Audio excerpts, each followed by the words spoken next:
Lost media, truly a topic of all time. A topic known by its searches and finds. What is considered lost media? Any form of media that doesn't have actual proof, recording, or any form of other media. Let's take Sonic Extreme as an example. Considering it's a game, we don't have a playable game, and that game is considered lost media, though there are demos, footage, audio, and more. But the actual game is still considered lost media. Some notable finds in the lost media community are Clockman, Everybody Knows That, or The Most Mysterious Song in the Internet, and lastly, Sesame Street 847, an episode of Sesame Street that has the Wicked Witch of the West visiting Sesame Street. But unfortunately, some lost media is never found, or is still being searched for, like Saki Senobachi, many Roro-chan live streams, and more. Today, we'll be going over an iceberg full of topics that I've personally handpicked. We'll be going from the top, being well-known media and more safe for work topics, to the bottom of the iceberg being full of things you may have never heard of and more disturbing topics. Let's get into level 1, the surface.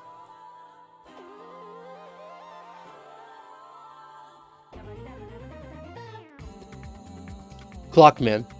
The story of Clockman is probably one of the most well-known in the lost media community. The story goes that a man on a forum had posted about a short he saw as a kid. He described it as a short animation that was terrifying to watch as a child. The scene is still burned into his mind 28 years later. It's of a young boy sleeping in his bed. Above his bed is a ticking clock. All the lights in the room are off and it's very dark. Suddenly, the clock begins to slow down. It's ticking and it eventually stops at midnight. When the clock stops, a green/blushish man climbs out of the clock. The boy wakes up just in time to see this man dressed in black grab him out of the bed and kidnap him by carrying him through a window. The clockman takes the boy on some kind of terrifying adventure and brings him back to his bed before sunrise. The search had started in 2012 when this post was made. In around very late 2017, the film was found. It was actually uploaded in full by its current copyright holders. Turns out the short film has a Czech origin, and is confirmed to be the same short that the user saw as a child. JoJo's Bizarre Adventure Phantom Blood.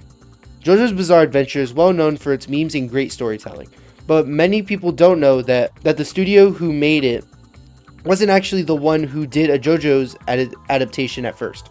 Studio APP had made an adaptation for its first arc back in 2007.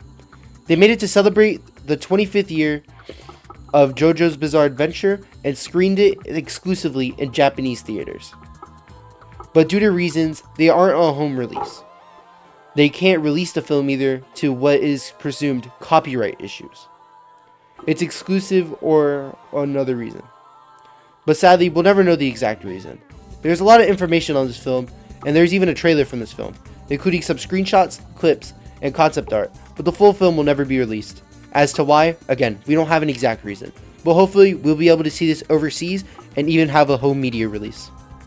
Me and My Friends. The Backyardigans was a show that started in 2004 and ended in 2013, but the pilot to the show is a very sought after pilot.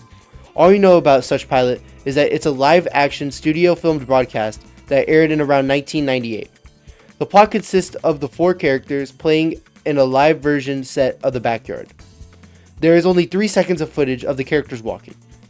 There is a huge difference between the show and the pilot, that being of the character Austin.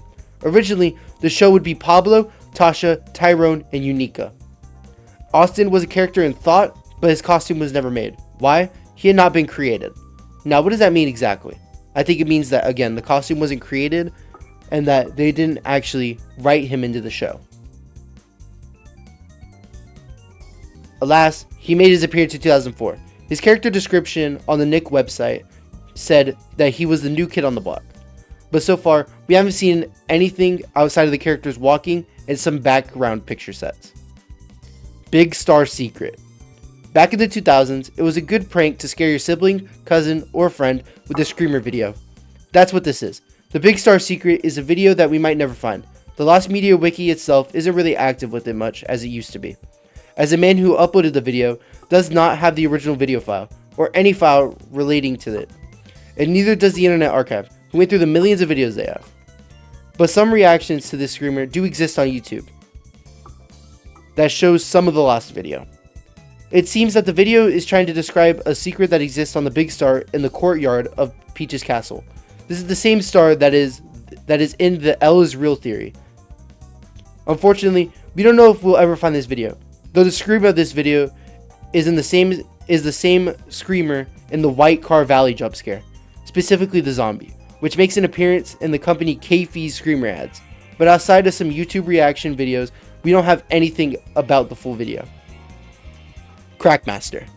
This Lost 70s Sesame Street sort has so much coverage on it, but I'll keep it brief. A girl is laying on her bed and imagines cracks on the wall over her head. She imagines one as a camel, and she takes her into the crack dimension. They meet Crack Monkey and Crack Hen, and they go find new friends to play with. They find this monster called Crack Master. But considering how rude and evil he is immediately killed off. The man who told us about this short had been shown it by people who remained anonymous, and if he released it to the public, something bad would happen to him. Then he had people take it out and make it public. Seriously, watch Blame It on George's video about this. It's great and goes way more in depth about the story of Crackmaster. The Family Guy pilot. Family Guy is a huge part of sitcom and Fox television. Starting in 1999, immediately following the Super Bowl, the show was a hit and has gone on to be a lasting part of Fox. The pilot has been found. By the time I'm writing this, which is on March 21st, so it was found on March 20th, which is literally yesterday. It's an interesting look into the original designs of the characters that Seth MacFarlane had, and that we've come to know for the last 20 years. Out of all the characters, only Peter, Chris, and Brian seem to have kept their original concept art colors. Other than the noticeable frames for Peter's glasses on his face, and also Chris seems to be what looks like jorts, and doesn't wear shoes, the other characters have different colors. The one noticeable one being Lois's hair being blonde rather than orange, also Meg's beanie being blue, and Stewie's overalls being green with a purple shirt underneath. The episode basically follows the premises of the first episode of the show, Peter being laid off of his job and getting paid by the government by means of a welfare check. It was discovered on Robert Paulson's website, who worked on the episode. The find is significant for the show and the community, and ends the search with a high note.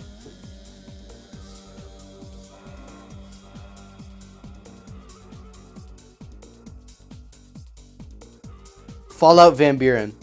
Before Black Isle lost the rights to Fallout and were given to Bethesda, they were working on Fallout Van Buren, or the original Fallout 3. Following the previous two Fallout games, it would have been a game about you stopping a scientist from releasing a bad plague, or something along the lines, I don't really know.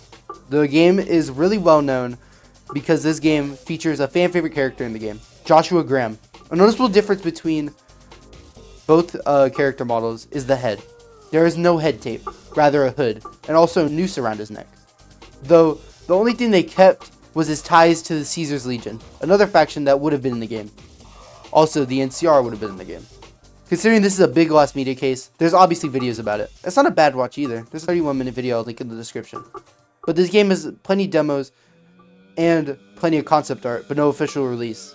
It seems that many of the game's elements was taken to Fallout New Vegas, which was made by Black Isle in the Bethesda engine. Spiderman Safety Series. It seems that in the 90s, the government had a thing about 90s characters and PSAs. This one, following how Sonic did his, was about Spider-Man teaching kids stuff. Based off of the Marvel comics in the same nature, this depicts Spider-Man helping children with things like telling an adult about sexual assault. This episode is allegedly the last one in the 4-part series. What I just mentioned, the sexual assault. It seems that the US government made these to help children realize that they're not alone and it's okay. The last episode is said to be archived in full in the New York State Library, but we'll never know that for sure, as they have never bothered to look for this in full for the VHS. London After Midnight. This is a 1927 film about a detective chasing a murder case. During the night, he dresses like a vampire in order to catch a said killer. This film is often considered a vampire film, though it is not a vampire film. Rather, the film follows a detective that is set on catching a killer, and he dresses as a vampire to catch this said killer. The detective is not a vampire and is merely using a costume. But unfortunately, the last known copy of this film was burned in a studio fire in 1956. We haven't seen this film since then. Only things that are left are posters and some production stills. No film has ever been recovered, making this one of the most sought after silent films in the world. Carnival of Light. This piece of Beatles lost media is something that many people want to be released, though no audio recordings exist of this, and the only reason we know about this is because of the people that went to the 2-day event that this song was screened at. This song came in at around 14 minutes. This is one of the more longer Beatles songs. The only public hearing of this audio track was at a festival that was a light show and rave in 1967. The track was rather seen as absolute shit, though the track is considered to be an experimental track. Paul McCartney has no plans on releasing this said track. Also, if he did want to, he would have to ask the other members that are all dead or on the same side as Paul, who see it as absolute shit. The second arrangement. The second arrangement is a song by Steely Dan that was intended to be on the second track on their album Guacho. I know I probably mispronounced that. The song, conceived by both Donald Fagen and Walter Becker, the two men who made up Steely Dan, concerns a man having a tryst with a friend being his wife's back. Behind his wife's back. The song was initially recorded as a piano demo, though sometime after the recording sessions for Guacho commenced in 1978, they later evolved it into a full band take with the session musicians present during the sessions. Both of these takes leaked years ago on bootlegs and can easily be found with a casual Google search. However, the finished take is something that Donald and Walter reportedly slaved over, was tragically wiped by a junior recording engineer. The only evidence of its existence was an incredibly low-quality tape containing the finished take. The band attempted to remake the song, but Fagen and Becker ultimately decided to scrap the remake because it lacked the soul of the original. Years later, at the height of the COVID-19 pandemic in 2020, the daughter of Roger Nicholas, producer of all Steely Dan's albums up to Everything Must Go, revealed that she was in possession of a DAT, digital audio tape, with a version of the song on it. 3 years later, in around 2023, the tape was finally shared to reveal a higher quality version of the band demo in full. While some enterprising audio engineers had taken a crack at creating a finished version of the song, it is very unlikely that anything containing the finished take will ever surface.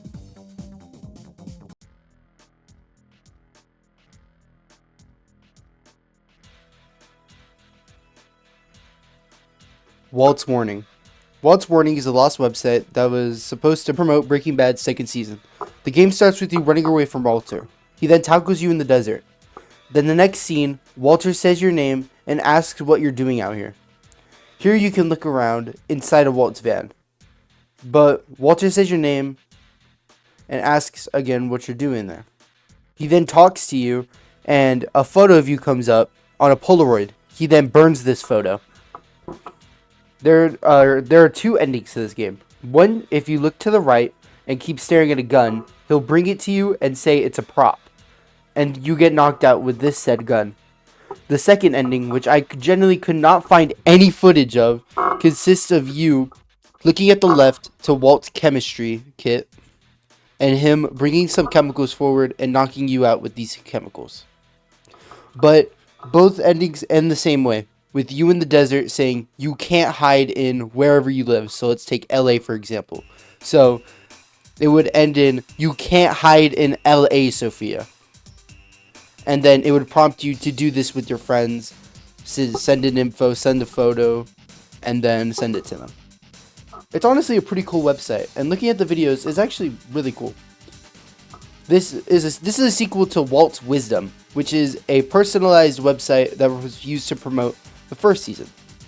Though sadly, Walt's Wisdom is archived in full, but Walt's Warning is currently lost. At least a playable version of it. As you can see that there is a video in the back. Also, that we also have the entire Save Walter White website, but that's more of an Easter egg, and this website should have been archived. Owen Hart's death footage. Owen Hart was definitely tragic considering how great of a man he was, and how inspiring he was to the younger generation. On May 23, 1999, he died by means of a harness triggering a safety precaution. He fell around 80 feet to his death. He was then transported to an emergency room, but it was already too late. Owen Hart had died that night. Why would a wrestler's death be on this list? The videotape of his death is quote-unquote lost. And by lost, I mean it's stored in the WWE archives, labeled Don't View don't touch, and don't destroy. It was labeled this way because of how tragic his death was and how big of a celebrity he was. The WWE has no plans on releasing this footage anytime soon to pay respects to Owen Hart and his family. Alright, let's talk about a weird little Sonic mystery. You might have heard of this lost teaser from 2018. You know, the one where Sonic runs towards the screen for a few seconds and then poof, it's gone. Some people swear they saw it, but others say they never existed. So what's the truth? Well, here's the deal. Back in December 2018, Paramount showed a short teaser at Sao Paulo's Comic-Con experience. It had a close-up of Sonic's face, then a shot of him running and breaking the sound barrier. But it was never released online. So where did all these supposed leaks come from? Bingo! Fan recreations. People started making their own versions based on descriptions from event attendees. They got spread online, got passed around, and suddenly people thought they were looking at a real lost teaser. But nope, the real thing was ever only shown at CCXP and has never been released to the public. So yeah, if you've ever seen that leaked teaser, hate to break it to you, but it's really just a well-made fan edit. But hey, props to the fans for keeping the mystery alive. And subscribe to Citrus is Dumb. Thank you, Citrus is Dumb. Now back to what we were originally doing. Acid Memories. Acid Memories is the second release by Scottish electronic duo Boards of Canada. Prior to their Swinging with Scam records, the first 5 albums the band made were on cassette tapes and given to friends, family, and remained unheard by the fan base to this day. Only 3 releases from this time period, 1987 to 1995, have been found, only being a 35-track demo, the random 35 tracks tape, and 2 best-of compilations, A Few Old Tunes and A Few Old Tunes Volume 2. Acid Memories is notorious because it was the first release by Boards of Canada to use guitars, 16 years before they were featured on their 3rd album, The Campfire Head Phase. In an interview published with the British magazine Jockey Slut in April of 1998, the album is described as sounding like, paraphrased, guitars meeting electronics in an embryonic but recognizably bored Ian Melodicium. The only material to surface from this release is a 25-second excerpt of its opening track, Duffy, briefly featured on a fan website made for the band in the late 90s, alongside excerpts from the other rare releases, such as Play by the Numbers and Hooper Bay. Notably, there have been several bootlegs and fakes made of the album. Those fakes tend to circulate on places like archive.org, YouTube, and pay-to-play applications like SoulMeek. Most, if not all, of the songs present on these bootlegs are actually misattributed tracks from Boards of Canada or other artists. The album commonly being Emo Test by Muramami, being labeled as Stry Kratty Bia. I think that's how you pronounce it. Regardless, the album is yet to surface, despite numerous attempts at searching for it by both lost media enthusiasts and Boards of Canada fans.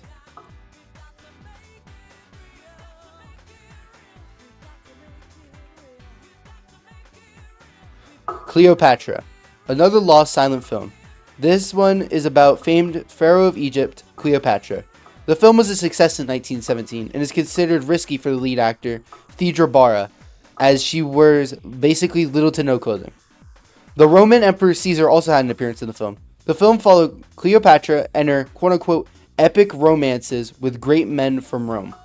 These men include Julius Caesar and Mark Antony. Religious groups bashed the film for how Cleopatra looked. And what I mean by that is how she was basically wearing no clothing.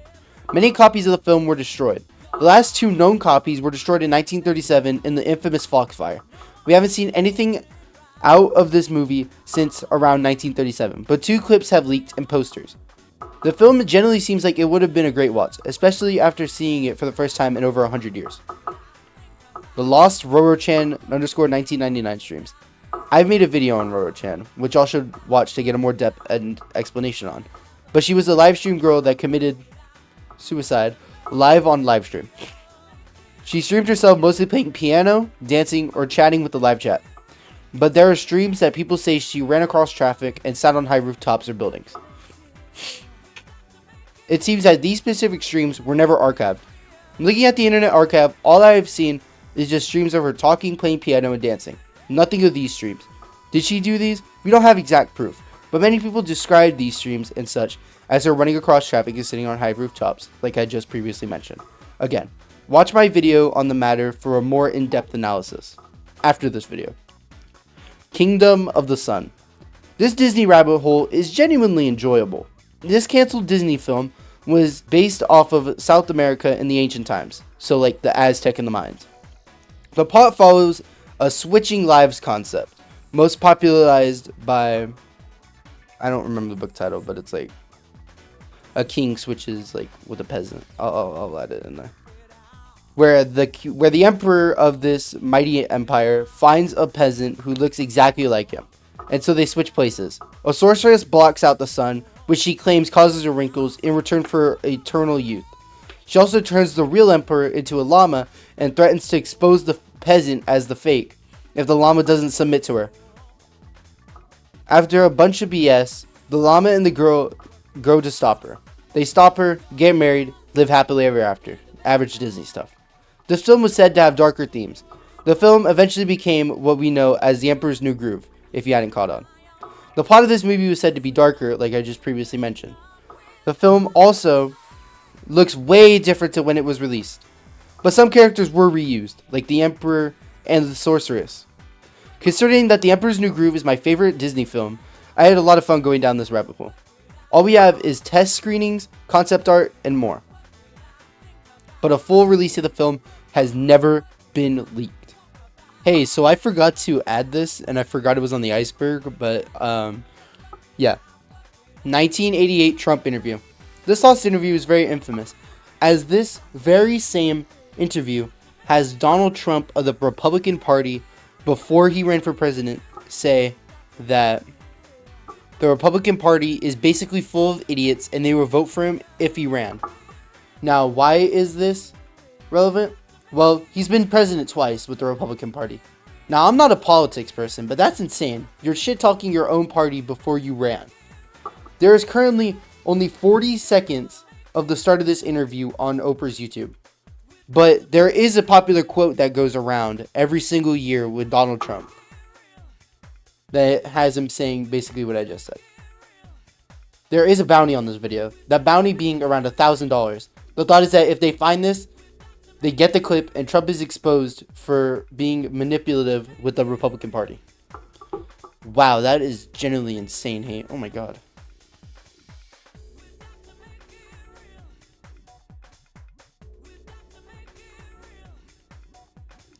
This is the lower part of the iceberg. Congratulations on making it this far.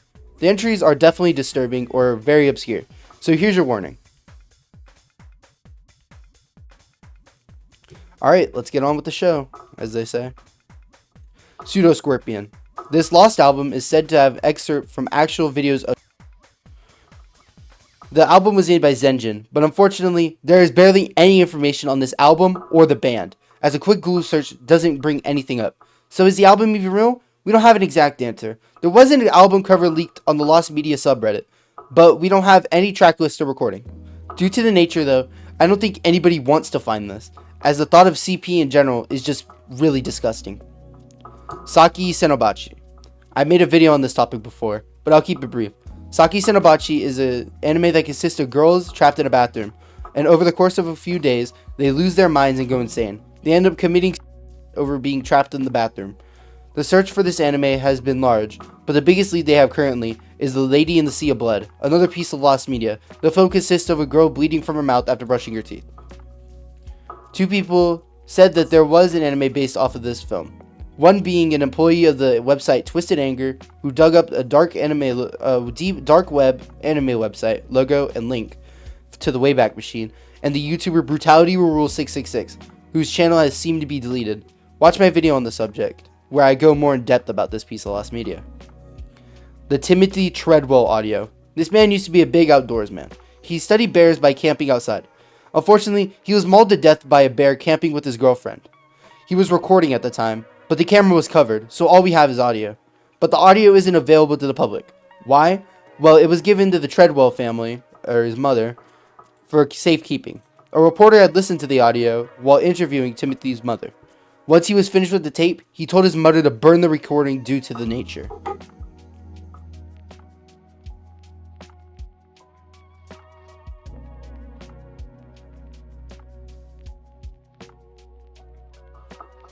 Mickey Mouse sex tape. This alleged made film was made back in 1936. It was Walt Disney's 35th birthday. Two animators made a short film about Mickey Mouse and Minnie Mouse having sex. It was shared around the room and made it to the big man himself, Walt Disney. He laughed and complimented it. He asked who was responsible for this. The two animators who made it excitedly raised their hands. Walt Disney had fired them on the spot. The only reason we know of this animation is because of a documentary that an animator shared this story on. This documentary was aired in 1995. Walt Disney immediately called this short to be destroyed and all of its copies. So we may never see this. Or that if the real thing was real, or it was made to be satire. Babushka Lady. Now you may be wondering, what is a grandma doing on the list? Well, she was in the crowd for the assassination of President John F. Kennedy. This lady is a part of a conspiracy theory, and her identity has never been revealed. We don't know anything about her at all. All we know is that she may have been wearing a headscarf, jacket, and sunglasses. She also may have been filming, but considering we don't know her identity, we don't know if the film will ever be released to the public, as her identity is still lost. All we know is that she may have been near the front of the vehicle when John F. Kennedy was assassinated. But considering her identity is lost, we may never see this view.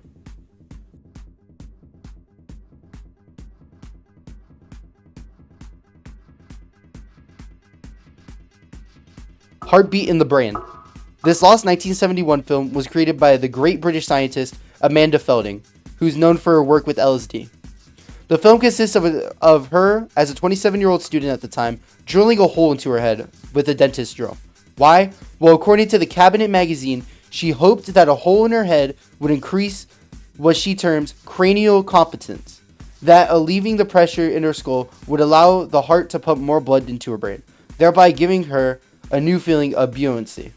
Basically, drilling her head relieves the pressure, which means more blood flow to her head. The first screening of this film was in 1978 in New York. Apparently, the film was so gruesome, someone had passed out and fainted. The last public appearance of this film was 2011, with that being the last time the film had been played in full to the public. All we have is around 6 screenshots of the film and around 2 clips. But no other form of this media exists. There is a documentary about this film and the practice called A Hole in the Head from around 1998. And also, it was on the show Hamilton's Pharmacopoeia. In the show, they're talking about tribulation and the act of putting a hole in someone's head. With Amanda talking about it, a clip is shown from the film, but with no original audio. Also, around 2 years ago, the YouTuber Cat Dog Lover had shown a bit from the film with no audio. But it seems to be all the clips we've already had in a full 2-minute and 20-second video. It definitely gives an interesting look into why Amanda would do this. But other than these 3, nothing has come out of Amanda herself.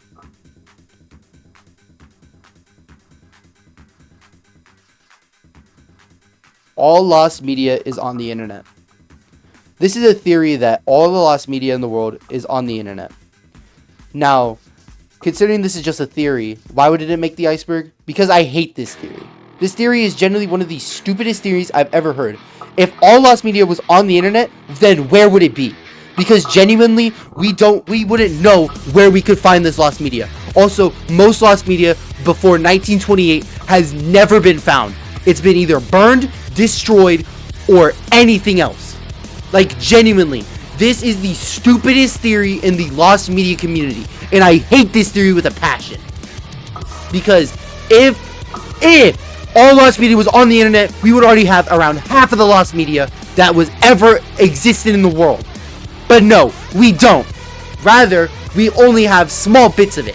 We would already have Me and My Friends. We would have freaking Heartbeat in the Brain. We would have the Walt Disney sex tape. But no, we don't. Fucking hate this theory. It's so fucking stupid. Well, that's the lost media iceberg. I'm sorry about my rant. I just had to go on about this stupid theory. I've always wanted to make a video like this, and I plan on doing 1 or 2 more of these hand-picked icebergs. I don't know what I do them on, but yeah. Anyways, thank you for watching, and I'll see you all soon. Goodbye. Blood